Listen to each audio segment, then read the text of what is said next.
மாடி தோட்டத்துல நிறைய கத்திரிக்காய் செடிகள் பூ நிறைய பூத்து பிஞ்சு பிடிச்சிருக்கு. அதுக்கு வந்து நம்ம சூப்பரான உரம் கொண்டு வந்திருக்கோம்.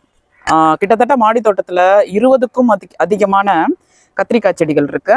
இங்க இருந்து ஆரம்பிச்சா ஃபுல்லா கத்திரிக்காய் செடி தான். பூ பூத்துருக்கு காமிங்க. இங்க ஒரு சப்ஸ்கிரைபர் கேட்டிருந்தாங்க, எப்படி உங்களுக்கு மட்டும் ஒரே செடியில இவ்வளோ பூ இவ்வளோ கத்திரிக்கான்னு. 8 வருஷமா இயற்கை உரத்தை மட்டுமே போட்டு நாங்க மாடி தோட்ட விவசாயம் செஞ்சுட்டு வரோங்க.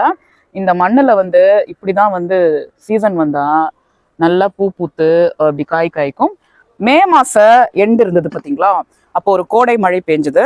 நானே தான் கத்திரிக்காய் விதை விட்டேன், செவந்தம்பட்டி கத்திரி. இது எல்லாமே அது அப்படியே ஒரு ஜூன் ஜூலை மழையில நாற்றுகளா வாய்க்குள்ள போகுது, நாற்றுகள்லாம் மாறுச்சு.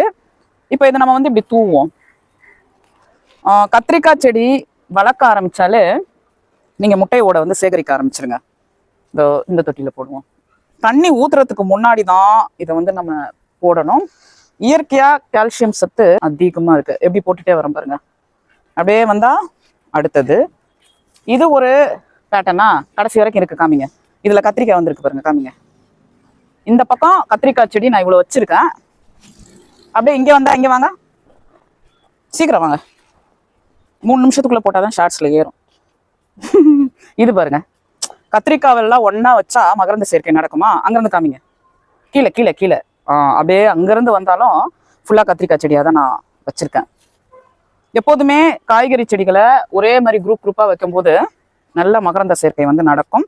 கொடி காய்கறிகளா இருந்தா நம்ம கையிலே சேர்த்துக்கலாம். இது பாருங்க, இவ்வளோ இருக்கு. இன்னொரு கப்பில் வேற இருக்கு. கையில எப்படி ஒட்டுது பார்த்தீங்களா? நான் வெஜிடேரியன்ஸா இருந்தா இந்த முட்டை ஓடு நிறைய கிடைச்சிடும். டெய்லி ஒரு முட்டை சாப்பிடுங்கன்னு குழந்தைங்களை சொல்றாங்க. இப்போ வெஜிடேரியன்ஸா இருந்தா இது கிடைக்காது. ஸோ அவங்க வந்து சுண்ணாம்பை கரைத்து போடலாம். சுண்ணாம்பு கடைகளில் விற்கிது, அது வந்து கரைத்து போடலாம். ஸோ நீங்கள் அவசியம் இதை வந்து இந்த சீசனுக்கு ட்ரை பண்ணுங்க.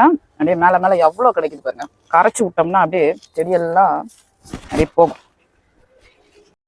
இயற்கையான உரங்களில் இந்த மாதிரி அரைச்சி போடுறது ரொம்ப முக்கியமான விஷயம். Happy gardening.